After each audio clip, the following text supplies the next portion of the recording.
ఈ ప్రభుత్వం వస్తానే 3 లక్షలు ఖర్చు పెట్టి ఒకరికో ఇద్దరికో ముగ్గురికి ట్రైనింగ్ ఇచ్చే పరిస్థితికి వచ్చారు.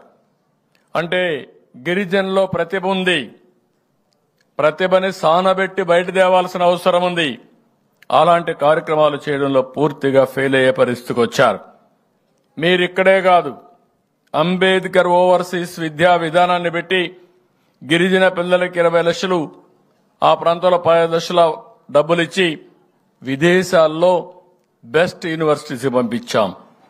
55 మందిని పంపించి 7.5 కోట్ల రూపాయలు ఖర్చు పెట్టాం. వీళ్ళు వచ్చిన తర్వాత పేరు తీసేసి పథకాన్ని కూడా బొక్కబెట్టి కనీసం ఒక్కరికి మాత్రం ఇచ్చారు. అంటే ఏ విధంగా సబబో మనం ఆలోచించుకోవాల్సిన అవసరం ఉంది. ఇది కాకుండా మీరు చూస్తే ఆ రోజు ఇంకొక పక్క బెస్ట్ అవైలబుల్ స్కూల్స్ ఉన్నాయి, కార్పొరేట్ స్కూల్స్ ఉన్నాయి. గిరిజన పిల్లలు అక్కడ చదువుకోవాలి, అందరితో సమానంగా రాణించాలనే ఉద్దేశంతో పెడితే దాన్ని కూడా తీసేసే పరిస్థితికి వచ్చారు. ఇంకో పక్కన మీరు ఒకసారి చూస్తే ఎస్టీలకు ఆ రోజు గిరిపుత్రిక కింద నేను 9,222 మందికి 56 కోట్ల రూపాయల ఆర్థిక సహాయం చేశాం. పెళ్లి నిశ్చయమవుతానే ఏ మాత్రం కూడా మీకు దిగులు లేకుండా మీకు డబ్బులు ఇచ్చి పెళ్లి జరిపించిన పార్టీ తెలుగుదేశం పార్టీ అని చెప్పి కూడా మీకు తెలియజేస్తున్నా. అలాంటిది ఈరోజు చూస్తే పూర్తిగా దీన్ని కూడా నీరుగారు చేసే పరిస్థితికి వచ్చారు. ఆ రోజు గిరిజనుల్లో ఎవరైనా చనిపోతే మట్టి ఖర్చుకు డబ్బులు ఇచ్చాం. 5 లక్షల రూపాయలు చంద్రన్న భరోసా కింద మీకు ఆర్థిక సహాయం చేసిన పార్టీ తెలుగుదేశం పార్టీ. ఎవరున్నా చనిపోతే దిక్కు లేదని బాధపడకుండా ప్రభుత్వం అండగా నిలిచాం. మీలో చాలా మంది ఆ రోజు డోలీలు తీసుకుని ఎన్నో కిలోమీటర్ల తరబడి నడిచి వచ్చేవాళ్ళు. అది నాకు చాలా బాధ కలిగింది. మేము అంబులెన్సులు పెట్టాం, అంబులెన్సులన్నీ రోడ్డు మీద తిరగలుగుతాయి. గిరిజన ప్రాంతంలో ఆదివాసులు ఉండే కొన్ని మారుమూల ప్రాంతాల్లో కనీసం ఈ యొక్క 4 వీలర్స్ రావు. అందుకని ఆలోచించి నేను 2 వీలర్స్ తో అంబులెన్సెస్, ఫీడర్ అంబులెన్సెస్ పెట్టాను. ఫీడర్ అంబులెన్స్ అంటే ఎక్కడో గూడెం ఉంటుంది, ఆ గూడెం నుంచి మెయిన్ రోడ్డుకు వస్తే అక్కడ అంబులెన్స్ రెడీగా ఉంటుంది. ఇది తేవాలంటే స్కూటర్ని ఫీడర్ అంబులెన్స్లుగా చేసి మీరు అక్కడి నుంచి తీసుకొచ్చే సౌకర్యం పెడితే ఈ మధ్య కాలంలో డోలీల్లో మోసుకొస్తున్నారు. ఆరోగ్యం బాగాలేకపోతే మోసుకొస్తున్నారు. ఎవరైనా కానీ డెలివరీకి రావాలంటే, ప్రసూతి చేయాలంటే, హాస్పిటల్కి రావాలంటే అక్కడి నుంచి మోసుకొస్తామంటే దారి మధ్యలో వాగుల దగ్గరో, చెట్టు దగ్గరో, పుట్ట దగ్గరో, శ్మశానం దగ్గరో డెలివరీ చేసే పరిస్థితి వచ్చారంటే, అక్కడే జన్మనిచ్చే పరిస్థితి వచ్చారంటే ఏంటి కర్మ అని అడుగుతున్నా, ఏంటి దౌర్భాగ్యం అని అడుగుతున్నా. ఒక నాగరిక ప్రపంచంలో ఉన్నాం, ఆధునిక ప్రపంచంలో ఉన్నాం, కంప్యూటర్ యుగంలో ఉన్నాం. ఇంకా ఈ గిరిజనుల పరిస్థితి డోలీల్లో తీసుకొచ్చే పరిస్థితి ఉందంటే దీనికి మనం అందరం కూడా బాధపడవలసిన అవసరం ఉందని చెప్పి కూడా నేను మీకు తెలియజేస్తున్నా. ఎప్పుడైతే హాస్పిటల్కి వస్తారో శిశు మరణాలు తగ్గుతాయి, మాతా మరణాలు తగ్గుతాయి. దానివల్ల చాలా వరకు ప్రతి ఒక్కరు కూడా ఆనందంగా డెలివరీ చేసే పరిస్థితికి వస్తారు.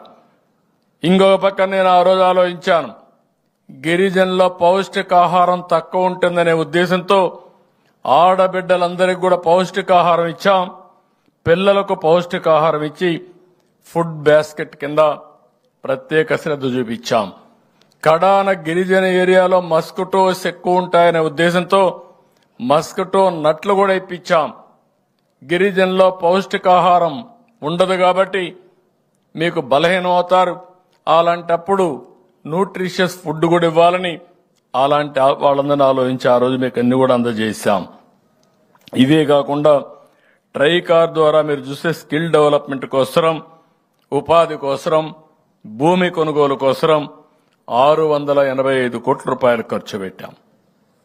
ఇది కాకుండా గిరిజన ప్రాంతంలో మొబైల్ టవర్స్ పెట్టాలని, మీకు కూడా ఆధునికమైన వసతులు రావాలని, సెల్ ఫోన్లు అంటే కొంతమందికే కాదు, ఇప్పుడు నేను పక్కన సెల్ ఫోన్ పెట్టుకున్నాను.